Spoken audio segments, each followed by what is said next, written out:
I grew up in Double Oaks, and in Double Oaks, I went to school, and then we moved to Middleville. My grandma had a big house, two big houses that we stayed in, two big two-story houses on Booker Avenue in Charlotte, North Carolina. That's out Bedford Road. And we all played. All the cousins came down from Indiana, New York, Washington, California. They all met at Grandma's house, and we played in the big houses. And Grandma had chickens, and she had farms, and she had all kind of farm animals.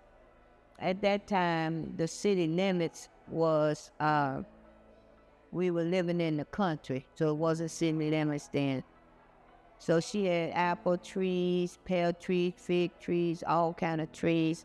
We did our own garden. Grandma went out and showed us how to plant the garden, learn how to feed the chickens and things.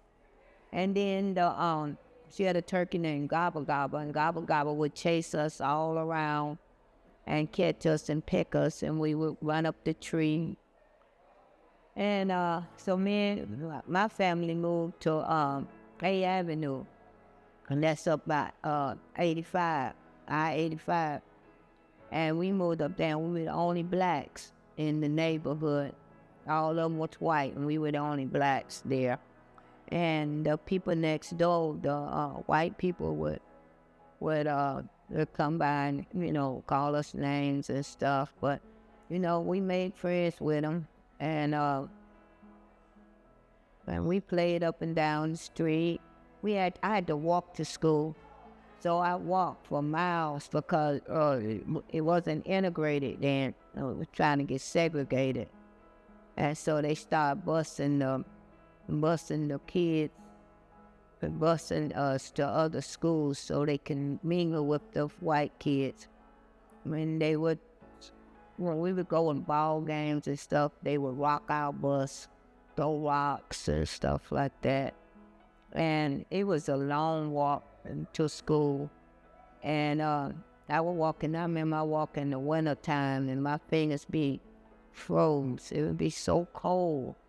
Mama would put gloves on our hands, and we packed our lunch in a brown bag. And we couldn't afford lunch at the school. So we just got the milk, and Mama would make us peanut butter and jelly sandwiches, bologna sandwiches, and we ate that way. I was born in 1952. I'm 72 years old. So that was like in the 50s, in the 60s. I'm a baby boomer. And that baby boomer means that all the men went out to war. My daddy went out to war. And when they came back, in the 50s, all the women started getting pregnant at that time. What did he do in the war? Did he ever talk about it? No, he just, I guess he was just he never talked about it. He was in and out. But he worked for Krispy Kreme Donuts when he came out. He was the manager at Krispy Kreme Donuts for a long time. And he would train other people to run donuts. He would bring donuts, and we box up the donuts and sell them. And I was selling up and down the street. They called me the donut girl. We ride the bicycles. We made our own go-karts, climb trees. It was just so pleasant. And at that time, they had the prisoners, and they would let them come. They'd be on a bus, and they would come and clean up the city. They would sweep the street, and they'd be working outside. And one day the prison bus turned over, and everybody was scared. They say lock the doors and all that stuff like that. 'Cause we lived in the country, so So that's what I remember. Those were my memories growing up. Being segregated, walking to school. We had a well, and we had to get the well water out the well. My daddy took me fishing, so I could fish real good. He took me to play golf, fishing, and we had our own garden, and so we planted our own garden. And I know how to plant garden. I know how to can. I know how to, like she was saying, how to pick beans. And, you know, we even built our own house. We built our own house in the back for the cousins to come and play, you know. So What about music? What do you remember about music? we had the Supremes, and James Brown, the Supremes, the Four Tops, the Temptations, and the clothes they wore. We wore gauchos and knickerbockers and hula hoop skirts, and the skirts that, you know, and the way our hair, they had the French roll, the bob, and we were kind of poor. I say we were kind of poor, so I wore hand-me-downs. They call hand-me-down.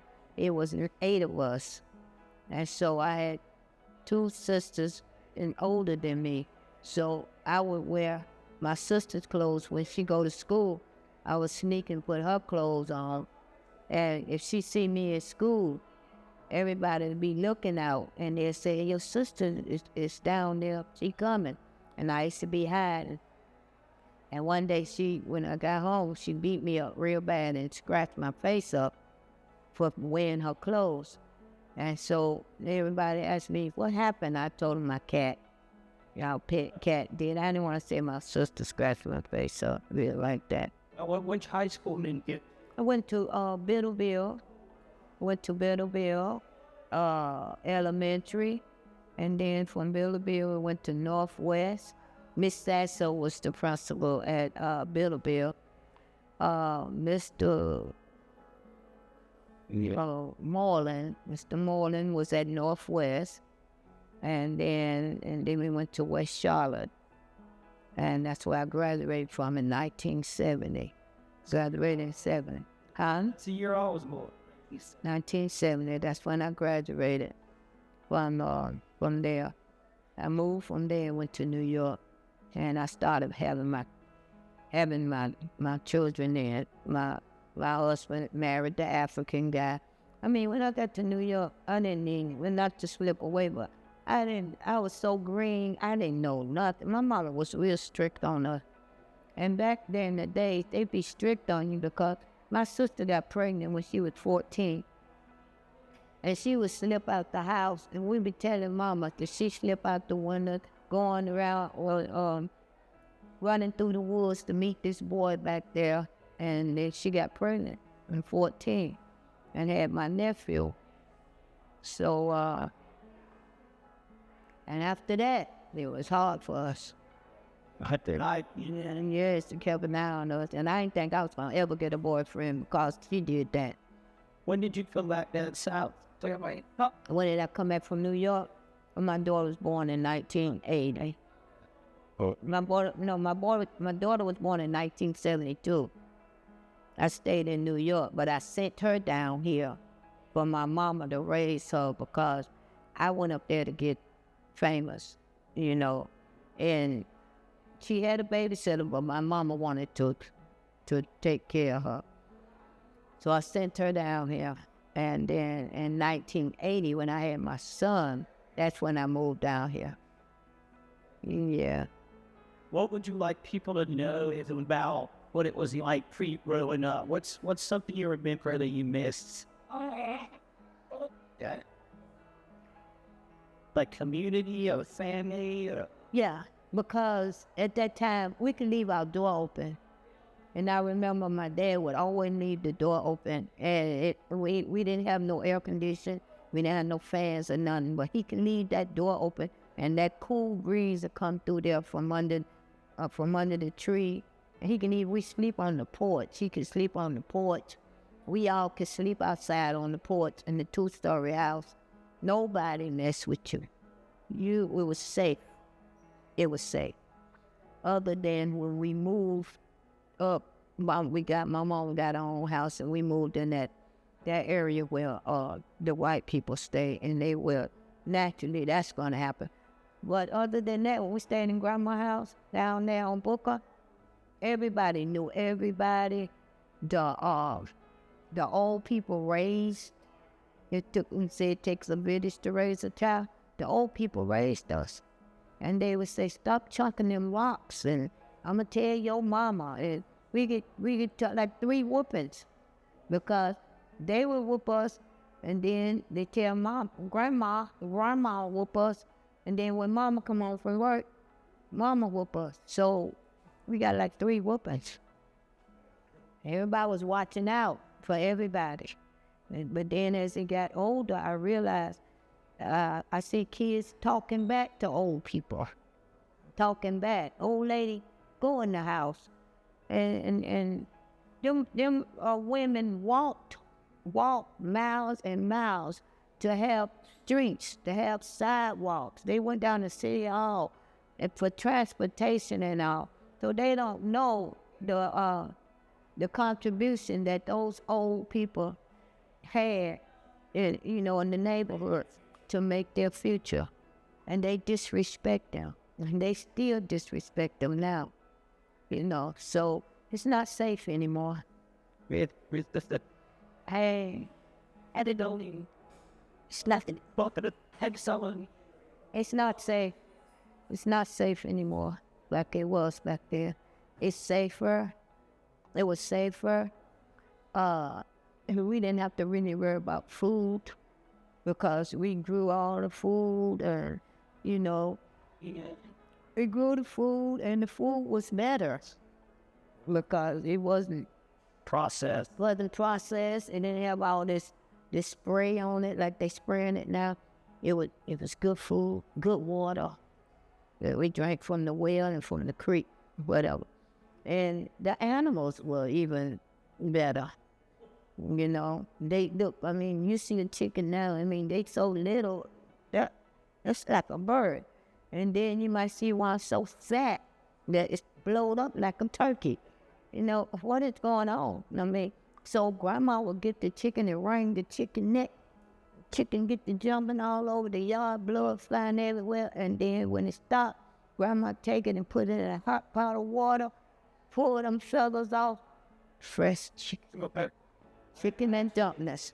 Your basic face, but you have roosters come out. Yeah. Oh, yeah. The roosters and the turkeys. Yeah. They hurt, too, when they bite. We had dogs, farm animals and stuff like that. We had a goat. The goat got burned up in the fire. We had the goat. We had all kind of fun. The barn caught on fire and the goat got burned up. Well, Mama cooked them anyway. And we didn't know we was eating Ben. His name was Ben. We was eating Ben. Yeah. For us. We was eating Ben. Yeah. They said, Mom, why happened to Ben? Said, you ate him. Mama. Yeah. 4 beds. Is there anything so I can breathe on? I really can't think of anything. I used to fight my brother. We go outside and we fight. I beat him up. He never beat me up. But then when his voice changed, he wanted to take me back out and fight. But I said no, because I know he won't get with this time. Yeah. But we stuck together. Family stuck together. The neighborhood stuck together. Everybody knew each other. We can go to the house, but don't beg. My mama wouldn't let us beg. Don't beg for no food. If somebody offer you something, say, no ma'am, no thank you. As bad as it smelled good and bad as we wanted it, we couldn't beg. Right. Oh, that's it.